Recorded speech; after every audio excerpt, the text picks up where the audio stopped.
धर्म की। बहुत ही सौभाग्य का समय है कि उस महाप्रभु की असीम दया दृष्टि से हम सभी लोगों को ये सत्संग का परम पावन अवसर मिला है। वास्तव में ये परमात्मा की बहुत बड़ी कृपा कहलाती है और बहुत बड़ी दया कहलाती है।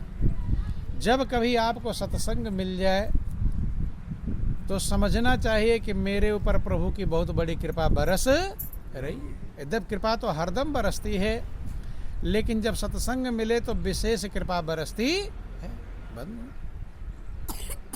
आप लोग रामायण इत्यादि पढ़ते रहते हैं। विभीषण सत्संग की कीमत को समझते थे, जानते थे, और जब उनसे हनुमान जी मिलते हैं जो कि एक संत हैं। हनुमान जी क्या हैं? संत। जीवन बीत जाता है लोगों को पूजा पाठ करते करते, लेकिन रामायण इत्यादि पढ़ते रहते हैं, लेकिन ये नहीं जान पाते हनुमान जी क्या है। विभीषण बतलाते हैं कि हनुमान जी क्या है। उन कहते हैं कि अब भरोस मोहि भा हनुमंता, ओ बिनु हरि कृपा मिलहि नहीं संता। अब मुझे भरोसा हो गया, विश्वास हो गया कि मेरे ऊपर प्रभु की बहुत बड़ी कृपा बरस रही। तो जब आपको भी सत्संग मिले, संत मिले, तो समझ लेना चाहिए मालिक की मेरे ऊपर कृपा बरस रही है। कि जो रघुबीर अनुग्रह कीना, और तब तुम मोहि दरस हठ दीना। जब प्रभु ने कृपा किया है तब आपने मुझे दर्शन दिया। अर्थात संत मिले हैं। अब भरोस मोहि भा हनुमंता, और बिनु हरि कृपा मिलहि नहीं संता। बिना प्रभु की कृपा के संत मिलते नहीं। और देखो संत के मिलने का फल क्या है। जिसने कीमत समझ लिया, जिसने कीमत पहचान लिया, तो संत के मिलने से रत्नाकर डाकू वाल्मीकि ऋषि बन गए। क्या बन गए? वाल्मीकि ऋषि। क्या थे? लुटेरे थे, लूट मार करते थे, गला काटते थे, अपराधी थे। लेकिन संत की एक बात को समझ लिया। देखो सत्संग में आप लोग आते जाते रहते हैं, लेकिन कोई ऐसा बिरला होता है सही में सत्संग को गौर करता है, सत्संग को प्राप्त करता है। सत्संग में जाने से भी प्राप्त नहीं हो पाता। आप लोग सुनते हैं कि बड़े भाग्य पाइए सत्संगा, और बिनहि प्रयास होहि भव भंगा। बहुत बार बहुत बड़ी कृपा से, बहुत बड़े भाग्य से सत्संग पाया जाता है। क्या किया जाता है? पाना। सत्संग में जाना अलग है और पाना अलग है। बंधु, जाते बहुत सारे लोग हैं, सुनते बहुत सारे लोग हैं। देखो गौर करना, महापुरुषों की वाणी में राज होता है। ये नहीं लिखा गया बड़े भाग्य जाइए सत्संगा, नहीं लिखा गया। या बड़े भाग्य सुनिए सत्संगा, ये भी नहीं लिखा गया। क्या लिखा गया? बड़े भाग्य पाइए सत्संगा। अब पाइए का मतलब क्या होता है? जैसे भोजन की थाली आपके सामने आ जाए, गरम गरम है, खुशबू भी आ रहा है, लेकिन जब अभी उसको पाए नहीं हैं आप, जब अंदर भोजन ग्रहण कर लेंगे तब उसे कहेंगे भोजन मैंने पा लिया। और थाली सामने आ जाए, अगर पा नहीं पाए और अंदर भोजन ग्रहण भी कर लिया लेकिन पचा नहीं, तो भी उसका लाभ मिलने वाला नहीं। भोजन का लाभ तब मिलेगा जब आप भोजन पा लें और भोजन पच भी जाए। क्या हो जाए? पच जाए। तो ऐसे लिखा गया बड़े भाग्य पाइए सत्संगा। जाइए नहीं लिखा गया, सुनिए नहीं लिखा गया, क्या कहा? पाइए। गौर करना। तो सत्संग का पाना किसे कहते हैं? पाने में तीन बातें थोड़ा गौर करके समझना। पहला काम है सत्संग सुनना। क्या है? सुनना। और दूसरा काम है समझना, और तीसरा काम है उसका पालन करना। तीन बातें जब आप कर लेंगे तब सत्संग का पाना कहा जाएगा। और अगर ये तीनों बातें आपने कर लिया तो कहते हैं, रामायण में लिखा गया कि सुनि समुझहि जन मुदित मन, और मज्जहि अति अनुराग, और लाहि चार फल अछत तन, साधु समाज प्रयाग। साधु का जो समाज है, संतों का समाज है, वो प्रयागराज कहलाता है। क्या कहलाता है? प्रयाग। एक प्रयाग इलाहाबाद, जहाँ आप जाते, क्योंकि तीर्थ दो प्रकार के होते हैं, एक जड़ तीर्थ और एक जंगम तीर्थ। जड़ तीर्थ एक जगह पर रहता है और जंगम तीर्थ संत महापुरुषों को कहा जाता है। आप लोग रामायण पढ़ते हैं कि मुद मंगलमय संत समाजू, और जो जग जंगम तीर्थ राजू। मुद का मतलब मोद, मोद का मतलब आनंद, और मंगल का मतलब कल्याण। थोड़ा गौर करके समझेंगे। बोलो वृंदावन बिहारी लाल।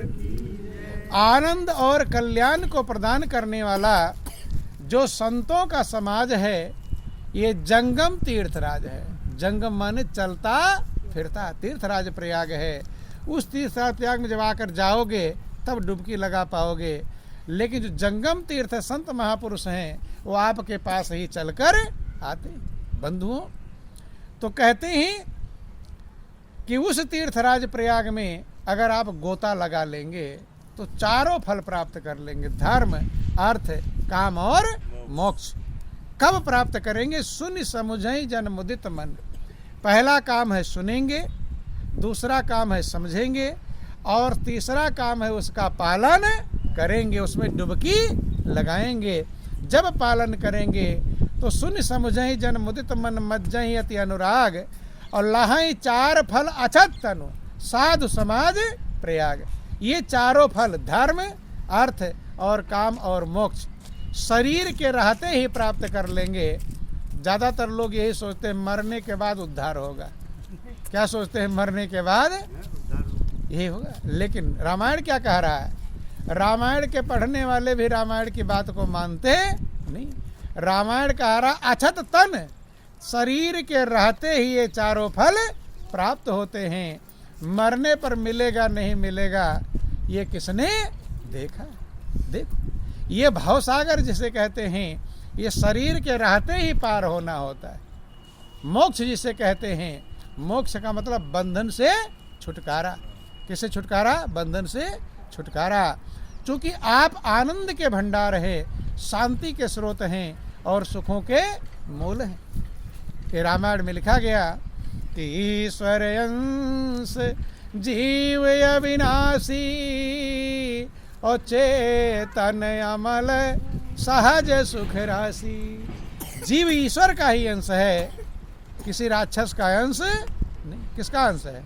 ईश्वर का ही अंश है। चेतन है, मल रहित है, और स्वाभाविक उसका गुण है सुख की राशि। किसकी राशि है? सुख की राशि। आप सुख की राशि है कि दुख की राशि? किसकी राशि है? रामायण में तो लिखा गया सुख की राशि है, लेकिन यहाँ देखने में टेंशन की राशि, चिंता की राशि, दुख की राशि। अब गौर करना, कारण क्या? ये बात समझना। अगर सत्संग मिल गया, थोड़ा गौर करने का प्रयास करेंगे।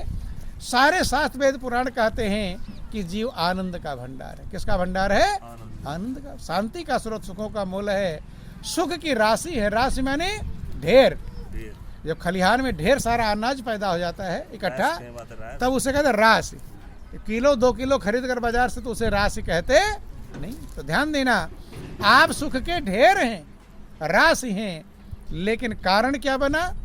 दुख की राशि क्यों मिल रही है? जब लिखा गया सुख की राशि, तो यहाँ तो सुख की राशि मिलती नहीं है। अब कारण समझना। कारण क्या? बोलो वृंदावन बिहारी लाल। कि जैसे एक आदमी खूब होशियार हो, बुद्धिमान हो, चालाक हो, पहलवान हो, सब सारे गुण उसके अंदर हो, लेकिन आतंकवादी उसके पकड़ कर लेकर चले जाएं और बांध दें, तो वहाँ जाकर खुश रहेगा कि बेचैन? कैसा रहेगा? ध्यान देना, वो होशियार तो है, होशियार भी है, बुद्धिमान है, बलवान भी है, चालाक भी है, सब गुण, पढ़ा लिखा भी है, लेकिन जब बंधन में बंध जाएगा तब वो बेचैन ही रहेगा। ध्यान समझना। ऐसे जो जीव सुख की राशि था, वही बंधन में बंध गया। किसमें बंध गया? किसके बंधन में? कि सो माया बस भयो गोसाई और बंध्यो कीर मरकट की नाई। वही जो जीव सुख की राशि था, वही माया रूपी आतंकवादी आतंकवादी इसलिए कहता है सब लोग समझ जाए, माया रूपी आतंकवादी के कब्जे में आ गया। अब बड़ा सुख की राशि था, लेकिन ये टेंशन की राशि बन गया, चिंता की राशि बन गया, बेचैनी की राशि बन गया। हरदम आधी रात को भी जग जाएगा तो कोई ना कोई चिंता दिमाग में घूम जाए। बंधुओं, कैसे बंध गया? सो माया बस भयो गोसाई और बंध्यो कीर मरकट की नहीं। कीर कहते हैं तोते को। किस कहते हैं? तोते। तोते को फंसाने वाले लोग पहले क्या करते थे? एक चरखी नुमा यंत्र बनाते थे, ललनी उसे कहते थे। क्या कहते थे? ललनी। वो चरखी ऐसी होती थी कि खाने को सामान लगा दिया और जैसे वो तोता उस पर बैठा तो चरखी घूम जाती थी। अब नीचे घूम गई, लटक गया। अब लटक गया तो गिरू ना इसलिए पकड़ रखा है, लेकिन समझता है कि मैं पकड़ा गया। पकड़ा गया नहीं है, खुद ही पकड़ रखा है। ऐसे माया ने किसी को पकड़ा नहीं है। ध्यान देना, माया ने किसी को पकड़ा नहीं है, जीव ने ही माया को पकड़ लिया। ध्यान देना, जैसे तोते को किसी ने पकड़ा नहीं है, तोते ने खुद ही पकड़ लिया। बंध्यो कीर मरकट की नाई। मरकट कहते हैं बंदर को। बंदर को फंसाने वाले लोग क्या करते थे? पतले मुंह वाला कोई सुराही जैसा चना वना उसमें खाने को रख दिया, जमीन में गाड़ दिया जंगल में। अब बंदर जब आया और हाथ डाला तो मुट्ठी मोटी हो जाती है। अब चना पकड़ लिया, मुट्ठी मोटी हो गई। अब खींच रहा है पूरे बल से, पतला मुंह है, अब पूरे बल से खींच रहा, नहीं निकल रहा है। बंधु, जब नहीं निकल रहा है, बैठ बोलो वृंदावन बिहारी लाल। जब नहीं निकल रहा है तो तब बंदर क्या समझ रहा है? समझ रहा अंदर कुछ है ऐसा है जिसने मेरा हाथ पकड़ लिया। भ्रम, भ्रम को ही माया कहकर पुकारते हैं बंधुओं। अब वो खींच रहा, अगर खुद ही तो पकड़ रखा है। अंदर से कहे कबीर ललनी के सोना तो ही कवन पकड़ो। कहते आए ललनी के तोता किसी ने पकड़ नहीं रखा, तूने खुद ही पकड़ रखा है। ऐसे बंदर को किसी ने नहीं पकड़ रखा है, बंदर ने खुद ही मुट्ठी में चने को पकड़ रखा है। चना छोड़ दे तो फ्री हो जाए, लेकिन ना चना छोड़ता है और ना और मदारी आता है। कोई बात नहीं, बैठ बोलो वृंदावन बिहारी लाल की जय, उमापति महादेव की। अब मदारी आता है, उसको पकड़ कर रख। कोई बात नहीं, ठीक है, बैठ गए। बोलो वृंदावन बिहारी लाल। तो ध्यान देना, माया ने किसी को पकड़ा नहीं, क्योंकि माया कुछ है नहीं। संस्कृत माया का मतलब माँ माने नहीं, या माने जो है नहीं लेकिन होने जैसा कार्य करे उसे कहते हैं माया। ध्यान देना बंधुओं, भगवान राम से जब लक्ष्मण ने पूछा प्रभु माया क्या है, भक्ति क्या है, जीव क्या है, ब्रह्म क्या है, तो जनरली लोग यही जो सोचते हैं, ज़्यादातर लोग माया किसे समझते हैं? बोलो वृंदावन बिहारी लाल की। ज़्यादातर लोग धन को माया समझते हैं। किसको समझते हैं? धन को। रात दिन धन कमाने में लगा करे हो तो माया में फंसा हुआ पूरा। कहते हैं कुछ लोग पत्नी को माया समझते हैं, कुछ लोग बेटा बेटी को माया समझते हैं, कुछ लोग कार कोठी को माया समझते हैं। लेकिन ध्यान देना, विद्यार्थी की समझ नहीं होती। विद्यार्थी अपने नंबर से 100 नंबर पूरा सही करके लिख कर लाता है, लेकिन सही किसके नंबर हिसाब से होगा? मास्टर के हिसाब जो सही होगा वही सही माना जाएगा। अपने मर्जी से चाहे धन को माया समझ लो, चाहे बेटा बेटी को माया समझ लो, चाहे कार कोठी को माया समझ लो, लेकिन भगवान राम किसे माया कहते हैं? ध्यान देना, भगवान राम कहते हैं वही मेरा भक्त है जो मेरी आज्ञा मानता है। नहीं है? वो कहते हैं माया क्या है कि मैं अरु मोर तोर तय माया ओ जय बस कीन्हे जीव निकाया। कि हे लक्ष्मण, माया न धन है, न दौलत, न कार, न कोठी, न बिल्डिंग, न इमारत, ये सब माया नहीं है। कहते मैं और मोर तोर तय माया। मैं हूँ, ये मेरा है, ये तू है, ये तेरा है। ये जो भेद है, क्या है ये? भेद है, ये माया है। इन चीज़ों की नहीं, इसके प्रति जो मेरापन का भाव है, क्या है? मेरापन का भाव है, यही माया है। और यही जीव को जन्म जन्मांतर बंधनों में बांध देता है। आप लोग सुनते होंगे कहानियाँ जड़ भरत का, भागवत में सुने रहते हैं। बोलो वृंदावन बिहारी लाल की। कि जड़ भरत का जिक्र आया, जो अपने जब समझा उन्होंने कि जीवन की कीमत क्या है, उस परम सहारे को पकड़ लेना जो सहारा कभी छूटे नहीं। जिंदगी का यत्न यही है कि नर तन पाए यतन कर ऐसा, जिससे वह करतार मिले, और ऐसी उत्तम योनि पदार्थ फिर नहीं बारंबार, ये फिर दोबारा मिलने वाला नहीं। तो जड़ भरत ने जब इस बात को समझ लिया कि प्रभु का सहारा पकड़ना, वो परम सहारा पकड़ना, जो सहारा कभी छूटता नहीं है, यही इस जिंदगी का लक्ष्य है। बंधु, दुनिया में तमाम सहारे हम पकड़ लेते हैं। आप ध्यान देना, थोड़ा बात मत करो। बोलो वृंदावन बिहारी लाल। देखो, दुनिया में आकर के हम धन का सहारा पकड़ते हैं, परिवार पुत्र का सहारा पकड़ते हैं, कार कोठी बिल्डिंग इमारत का सहारा पकड़ते हैं, ऐशो आराम के सामानों का सहारा पकड़ते हैं, और मुख्यमंत्री प्रधानमंत्री का भी सहारा पकड़ लेते हैं। ये जितने सहारे हैं आपने पकड़ रखा, अपने हिसाब लगा लो, ये सारे सहारे एक सेकंड में छूटने वाले। कब छूट जाए कुछ भरोसा नहीं है, लेकिन एक सहारा है परमात्मा का, जो कभी छूटता नहीं। जड़ भरत को समझ में आ गया उस सहारे को पकड़ना जिंदगी का लक्ष्य है, तो राज्य पाठ छोड़कर जंगल में चले गए। और जंगल में चले गए, कहानी आप लोग सुनते रहते हैं कि वहाँ जाकर भजन दो भी तपस्या कर रहे थे। उसी दौरान जिक्र है कि एक छोटी पतली नदी में स्नान कर रहे थे। कोई हिरनी गर्भवती थी, शेर की गर्जना सुनकर, दहाड़ सुनकर डर गई, और उसने उस नदी को छलांग लगा। पतली सी नदी थी, इधर छलांग, डर के मारे कि शेर मेरे ऊपर अटैक ना कर दे। जब छलांग लगाया तो झटके के कारण उस बच्चे का जन्म हो गया, और वहीं उनके सामने पानी में गिरा, वहीं नहा रहे थे। देखा तो फट उठा लिया। मनुष्य का स्वभाव है जीवों पर दया करना, कि लगता है प्रभु ने मुझे ही पालने के लिए इसको यहाँ रखा था। बंधु, अब ले गए उठाकर अपनी कुटिया में, जैसे गाय वाय का दूध जैसा भी करके उसको पाला। और ये मनुष्य का स्वभाव होता है, जिसके लिए आप कुछ करते हैं आपका मन उसमें लग जाता है। ये नियम है, यही नियम है। जहाँ कुछ करोगे वहीं मन लगेगा, और जहाँ कुछ नहीं करोगे वहाँ मन लगने वाला नहीं। कैसे लगता है? जैसे गली में तमाम सारे कुत्ते घूम रहे हैं, अब आपका खाना बचा दे, कोई कुत्ता आ गया डाल दिए, दिक्कत कुछ नहीं है। लेकिन उसी में से एक कुत्ता अपने घर में पाल लो, अब उसे नहलाओ धुलाओ, रस्से में बांधो, घुमाने ले जाओ।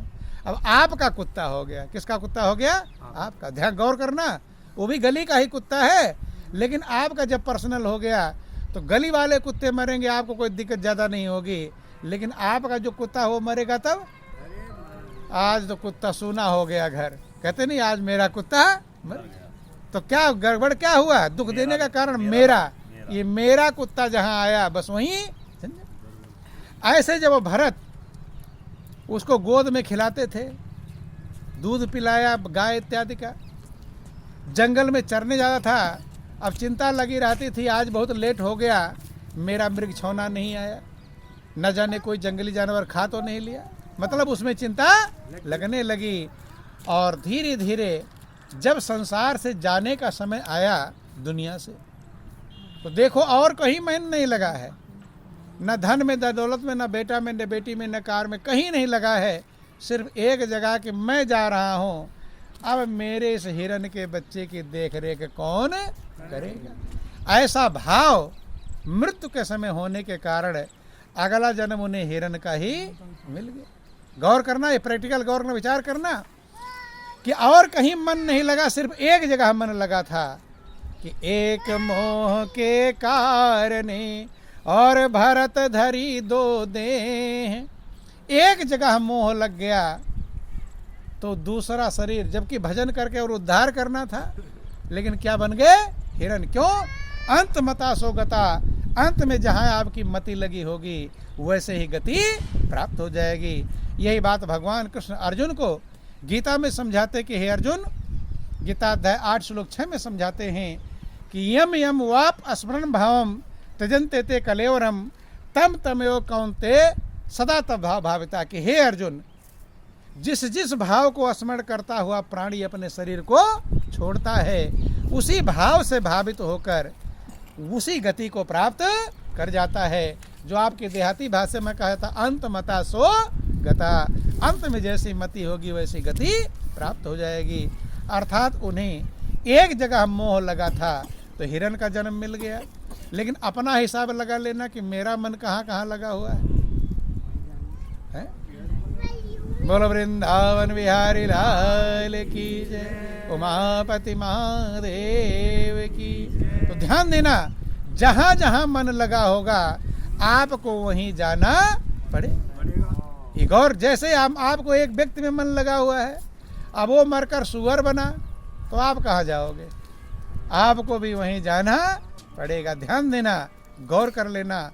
इसलिए जिंदगी जीने का तरीका क्या है महापुरुष समझाते हैं। भगवान कृष्ण कहते हैं अर्जुन, मन कहाँ लगावें? धन में, परिवार में, पुत्र में, कार कोठी में, बिल्डिंग इमारत का नहीं अर्जुन। ये सब बंधन का कारण है। किसका कारण है? बंधन का कारण है।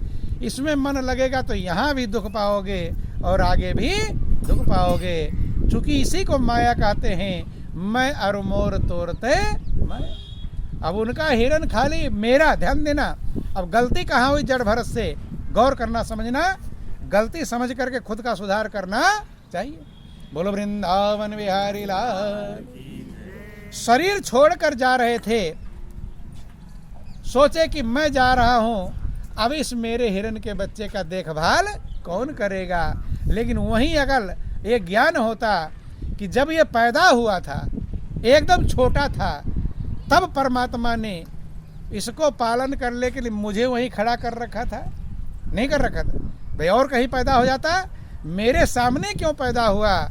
ये मालिक ने वहीं पर मुझे खड़ा किया था। जब पैदा होते समय मालिक जिम्मेदार है, पालने के लिए मुझे खड़ा कर रखा था। अब तो ये बड़ा हो गया, अब तो उछलता है, कूदता है, भागता है। तो जिस मालिक ने जन्म के समय इसकी सुरक्षा किया, अब क्या नहीं सुरक्षा करेगा? अपने ऊपर मेरा ना होता और परमात्मा पर यही भाव हो जाता, तब वो बंधन में बंधते। ध्यान देना, ये भाव तब मालिक के ऊपर चला जाता। बंधुओं, मेरापन ही मनुष्य को बंधन में ले जाता है। ऐसे समझ लो जैसे आपके बेटे की और दूसरे किसी बेटे की लड़ाई हो जाए, और आप जान रहे हो कि मेरे बेटे की गलती है, आपको मालूम है कि मेरे बेटे की ही गलती है, लेकिन गलती किसका बताओगे? दूसरे बताओगे? नहीं बताओगे। ध्यान देना। बोलो वृंदावन बिहारी लाल की जय। इसी को माया कहते हैं। क्या कहते हैं? इसी को। मेरे के कारण आप झूठ भी बोलेंगे, लड़ेंगे भी, और पूरा झूठ को सही करने का प्रयास करेंगे, और यही आपके दुख का कारण बन जाएगा। इसी बंधन में ध्यान देना। बोलो वृंदावन बिहारी लाल की। तो महापुरुष का तो ये बंधन है, और इस कि सो माया बस भयउ गोसाई और बंध्यो कीर मरकट की नाई। ऐसे जो सुख की राशि जीव था, ये माया के बंधन में बंध गया, और तब से ये दुखी हो गया। क्या हो गया? कि तब ते जीव भयउ संसारी और छूट न ग्रंथि न हो ही सुखारी। तब से जो संसारी हो गया, और ना उसकी अज्ञानता की गांठ छूटती है, और ना वो सुखी हो पाता है। आगे कहते हैं कि वेद शास्त्र पुराण तमाम उपाय कहे हैं, लेकिन उससे वो छूटता नहीं है और उलझ जाता है। क्या हो जाता है? उलझ जाता है। कि वेद पुराण बहु कहो उपाय और छूट न अधिक अधिक अरुझाई। ध्यान देना, वेद शास्त्र पुराणों ने बहुत सारा उपाय कहा है, लेकिन उन उपायों से छूटता नहीं है और उलझ जाता है। क्या हो जाता है? अब कैसे उलझता है आपको समझाते, थोड़ा गौर करेंगे। कुछ लोगों का ध्यान दाएं बाएं है, थोड़ा एकाग्र करेंगे। बोलो वृंदावन बिहारी लाल की। अगर ध्यान इधर उधर रहेगा तो बातें समझ नहीं पाएगी। कि कबीरा मन कहीं और है और तन साधन के संग, और कहें कबीर कोरी गजी कैसे लागे रंग। बैठ तो गए हैं, शरीर तो यहाँ बैठा है, लेकिन मन कहीं और नाच रहा है। थोड़ा देर मन को यहाँ बिठाने का प्रयास करो। बोलो वृंदावन बिहारी लाल की जय, उमापति महादेव की। कहते वेद पुराण बहु कहे उपाई, और छूट न अधिक अधिक अरु जाई। वेद पुराण शास्त्र बहुत उपाय कहे हैं, उससे छूटता नहीं बल्कि और उलझ जाता है। जैसे कैसे उलझ जाता है, अब गौर करेंगे। बोलो वृंदावन बिहारी लाल की। जैसे शास्त्र पुराण वेद कहते हैं कि भगवान का नाम जपना चाहिए। सब ग्रंथ यही कहते हैं। क्या कहते हैं? भगवान का नाम जपना चाहिए है? आपका रामायण कहता है कि मरता हूँ जासु नाम मुख आवा, अवधमो मुक्त होए श्रुति गावा। मरते समय अगर प्रभु का नाम आ जाए तो अधम से अधम भी प्राणी मुक्ति को प्राप्त कर लेते। नाम जपने के लिए सभी धर्मों में सलाह दी जाती है बंधुओं कि नाम जप कल आयो कहे जीव, कलयुग आ गया है, नाम का भजन करो। क्या इसका भजन करो? नाम। अब सब नाम जपने के लिए कहते हैं, लेकिन मनुष्य कन्फर्म नहीं कर पाता मैं कौन सा नाम जपूं। अब चौराहा है, अब 4 रास्ते हैं, अब यही ना समझ पावे कौन से रास्ते जाऊं, चला जाएगा फिर जा सकता। नाम जपने के तो सब कहते हैं, लेकिन कौन सा नाम जपे ये कन्फर्म आसानी से हो सकता नहीं। ये बहुत कठिन है कन्फर्म करना। जिसने कन्फर्म कर लिया वो मंजिल को प्राप्त कर लेगा। चौराहे पर जब कन्फर्म नहीं होगा कौन सा रास्ता जाएगा, पता चला जा रहा है ये रास्ता, चले जाओगे इस रास्ता। तो जितना दूर जा रहे हो जाना है भरतपुर और पकड़ लिए जयपुर का रास्ता। अब जा रहे सोच रहे भरतपुर आ रहा होगा, भरतपुर आ रहा होगा, तो भरतपुर आ रहा है कि दूर जा रहा है? और दूर जा रहा है। और जितना दूर जाएंगे सोचेंगे कि इसे उलझना, इसी को कहते हैं उलझ गया है। और जब कभी वहाँ कहीं पर कोई मिलेगा कि ये जयपुर जा रहा है भरतपुर नहीं, तब मान लो 20 किलोमीटर चले गए यहाँ से।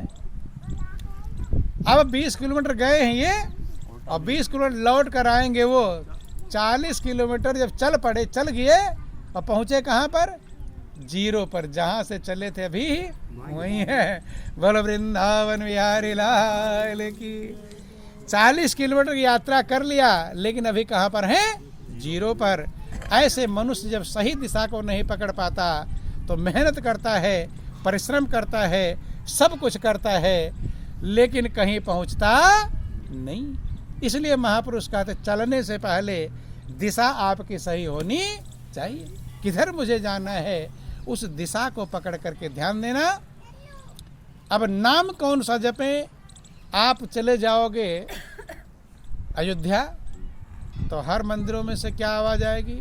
सीताराम सीताराम, श्री राम जय जय राम आएगी आवाज़। जहाँ जिधर भी जाओगे, इधर जाओगे उधर जाओगे, तब मन में क्या आएगा कि लाओ राम राम ही जपू। और मथुरा वृंदावन चले जाओ तब राधे कृष्ण राधे राधे जपो चले आएंगे मुरारी कहते हैं। तब मन क्या कहेगा? रिक्शे वाला भी कहेगा राधे राधे कहेगा। तब मन क्या कहेगा? कि मन सोचेगा अब लाओ राधे राधे ही जपो। और माता के मंदिरों में चले जाओ तब वैष्णो देवी जय माता दी जय माता दी जय माता दी, तब क्या आएगा? जय माता दी, सोचे जय माता दी जपो। और चले जाओगे उज्जैन तो जय महाकाल नहीं समझ में? ओम नमः शिवाय। मतलब जहाँ जहाँ जाओगे उसी की महिमा मौजूद है। और अगर ग्रंथों को पढ़ोगे तो रामायण पढ़ोगे तो भगवान राम की महिमा है, अब भागवत पढ़ोगे तो भगवान कृष्ण की महिमा, शिव पुराण पढ़ोगे तो शंकर भगवान की महिमा, और देवी भागवत पढ़ोगे तो देवी की महिमा। तो मनु यही उलझना है कि वेद पुराण बहु कहो उपाई, और छूट न अधिक अधिक और रुझाई। छूटता नहीं और उलझ जाता है। अब थोड़ा गौर करेंगे, विचार करेंगे। रामायण क्या कहता है? आपके क्षेत्र में रामायण ज़्यादा पढ़ा जाता है। क्या पढ़ाता है? रामायण। बोलो वृंदावन बिहारी लाल। रामायण इस बात को समझा रहा है कि कौन सा नाम हमें जपना चाहिए। बोलो वृंदावन बिहारी लाल। रामायण में वर्णन आया कि प्रभु का जो नाम है, ध्यान देना, भगवान के दो स्वरूप हैं, एक साकार और एक निराकार। कितने स्वरूप है भगवान के? एक साकार और दूसरा निराकार। कुछ लोग साकार की पूजा करते हैं और कुछ लोग निराकार। और साकार निराकार वाले भी लड़ते रहते हैं, नहीं लड़ते रहते। वो कहते साकार ही अच्छा है, वो कहते निराकार ही अच्छा है। लेकिन उलझते क्यों हैं? क्योंकि महापुरुषों की बाणी को मानते नहीं, अपना मन जो कहता है उसे मानते हैं, जो शास्त्र पुराण वेद कहते हैं उसको मानते नहीं। रामायण में लिखा गया कि अगुण ही सगुण ही नहीं कछु भेदा, औभय हरहि भव संभव खेदा। अगुण सगुण दुई ब्रह्म स्वरूपा, अवकथ अगाध अनादि अनूपा। परमात्मा के दो स्वरूप हैं, अगुण माने निराकार और सगुण माने साकार। दोनों अकथ हैं, अर्थात दोनों स्वरूप बाणी का विषय अकथ अगाध। अगाध माने अथाह है, अनादि। जब सृष्टि भी नहीं थी तो भी वो स्वरूप था, आज भी वो स्वरूप है और आगे भी वो स्वरूप रहेगा। इसे अनादि कहते हैं, जिसका आदि और अंत नहीं। उसमें आदि अंत, जहिमहु आदि मध्य अवसाना, उसमें आदि है, मध्य है और अंत है।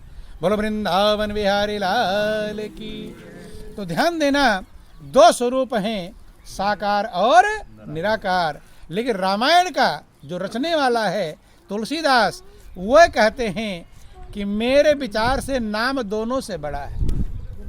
कौन बड़ा है? नाम साकार से भी बड़ा है और निराकार से। कि अगनु सगुन द्वय ब्रह्म स्वरूपा, अकथ अगाध अनादि अनूपा। और मोरे मत बड़ नाम दुहूते। मेरे मत में, तुम्हारा मत अलग है, तुलसीदास का अगर मत है, क्योंकि रामायण पढ़ते हो तो किसका मत है? वो तुलसीदास का। मगर तो रामायण को मानते हैं तो तुलसीदास के मत को मानना पड़ेगा। और तुलसीदास कहते हैं कि मेरे मत में नाम दोनों से बड़ा है।